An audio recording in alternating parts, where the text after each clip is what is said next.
Well, South Africa has been ranked the most unequal country in the world. That is out of 164 countries in the World Bank's Global Poverty Database.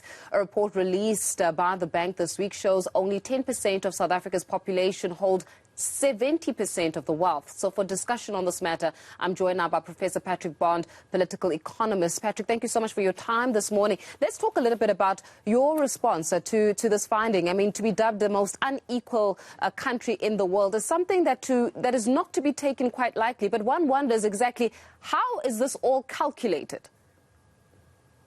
Well, you're absolutely right. Great to be with you and the viewers. Listen, this is not new. In fact, not only is the country the long-standing leader in inequality since the early 2000s when we overtook Brazil. This city, Johannesburg, is the most unequal city in the world. So we have a lot of work to do, and that means raising this question regularly. And in fact, as you're asking, how's the calculation? I think they've underestimated quite substantially. In other words, it's much worse. Now, they calculated, and the main measure is called Gini coefficient. It was an Italian economist. And Gini said, look, if you've got 100 people in your room, and if you've got only one of those people taking all the income or holding all the wealth, that Gini coefficient would be 1. And if everybody has the same amount, if you've shared your sort of 100 Rand equally, 1 Rand per person, everyone has the same, the Gini is 0. And there are countries, even Ukraine, which is, quite low, around 0.3, 0.25, 0.3. There are a few, Scandinavian countries. But we've been well above 0.6, and now the latest data from the bank say it's 0.68. So that is, as you say, the worst in the world. Sure. When we're looking at just how many individuals are actually holding that wealth, and you're saying that it could particularly be more than what we anticipated, what's the solution here? Because when we're looking at the way in which even our fiscal policies even restructured, one would say that we tried our best so that it's not almost one with austerity kind of outlook, but one that is more for the people navigating a COVID-19 pandemic, navigating the realities on the ground of what the lived experience of the South African looks like.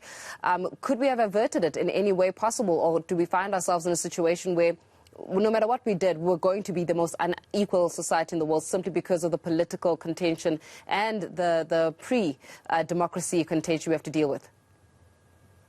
Well, yes, that pre-democracy problem, which is an apartheid economy that was built on a migrant labor system, that's really been the core of super profits for companies that could dispense with workers, just say, we don't have any obligation to you, no pension, maybe a little watch.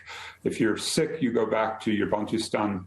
If you're a young child, the woman is raising you, there's no state functions, creches or schools. That tradition of making for the highest profit rates in the world for corporates that were operating here is still part of the problem, right? We got rid of the scaffolding of apartheid around this economy, which has in fact expanded. And one of the valuable parts of this bank report is that it moves into the region a little bit. It doesn't go very far. It doesn't go to Zimbabwe or Malawi or Mozambique. It's the SACUs, the Southern Africa Customs Union. So it also includes Namibia, Botswana, Lesotho, and Eswatini. But listen, the problem, as you're saying, to get to solutions is we need a good diagnosis. And there I feel on 3 fronts, not just the income that's so unequal. Sure, you say the fiscus, the budget can give out, for example, a small 350 Rand per month, not inflation adjusted, unfortunately, for about 7 or 8 million people who especially have been suffering with the pandemic. But you just saw what happened this week in Baragwanath, when they even ran out of bread because the grant was cut from 2.2 to 1.1 billion, right, a 50% cut. So the austerity regime that Finance Minister Tito Mboweni introduced in late 2020 and now has been amplified by his successor, Enoch Godongwana, that is biting, right? And I think also lowering the corporate tax rate, which Mboweni announced Godongwana has followed through with this year from 28 to 27. Don't forget it was 52 in 1992. So we've been very, very generous to corporates to not, force them to pay their fair share. But above all, the most critical force in inequality is still to be felt for the next few decades, possibly forever, and that's the climate crisis. And there, the World Bank doesn't take seriously its own sister institution, the IMF, because they say the South African subsidy to basically those who are benefiting from a high carbon lifestyle. People like me who fly around a bit too much, or the big mining houses which use very intense electricity, or the smelters, the aluminium, iron, steel, all of these big, heavy, intensive users whose shareholders benefit. Those guys are getting a massive subsidy. The IMF said 780 billion rand a year because they're not being taxed properly.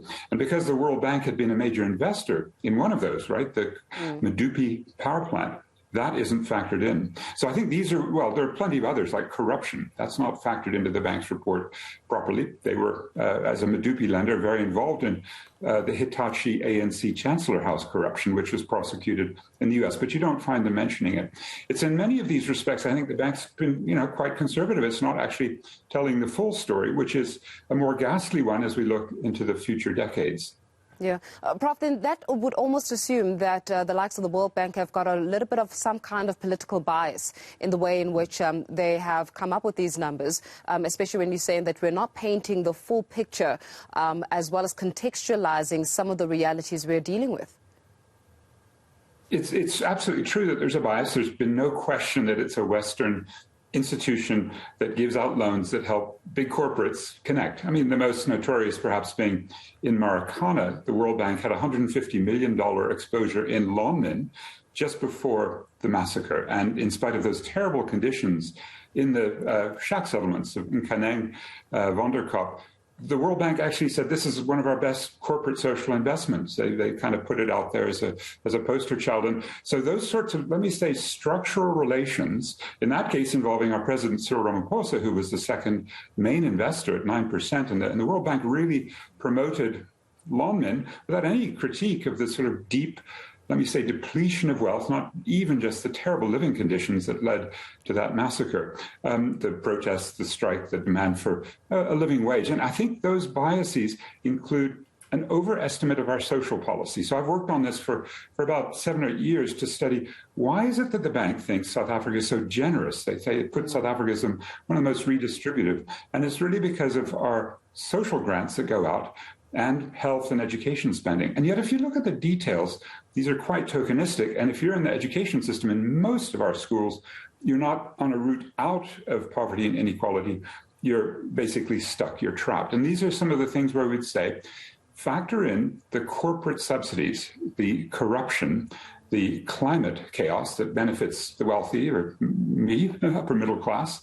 And if you do that, the situation is so bad, you can then begin to explain these kind of explosions of anger that we saw last July, or the awful problem of xenophobia, in which our working class is so desperate for some little bits of, of relief that they're going after the local spaza shops and local employees, the immigrants from our region. That's, again, a huge gap in the bank's report that they don't kind of want to look at this very obvious problem that our society is grappling with. Yeah, it's almost taken a Western approach to localizing African problems. Developed countries, developed banks trying to almost diagnose a developing state, and it looks as though they're coming a little bit short of that. Professor Patrick, we have to leave it there for this morning, but thank you very much for your time, Professor Patrick Bond, political economist, just shedding some light in terms of how did we get to this number? The most unequal country in the world. It just seems absolutely harrowing at this stage. Well,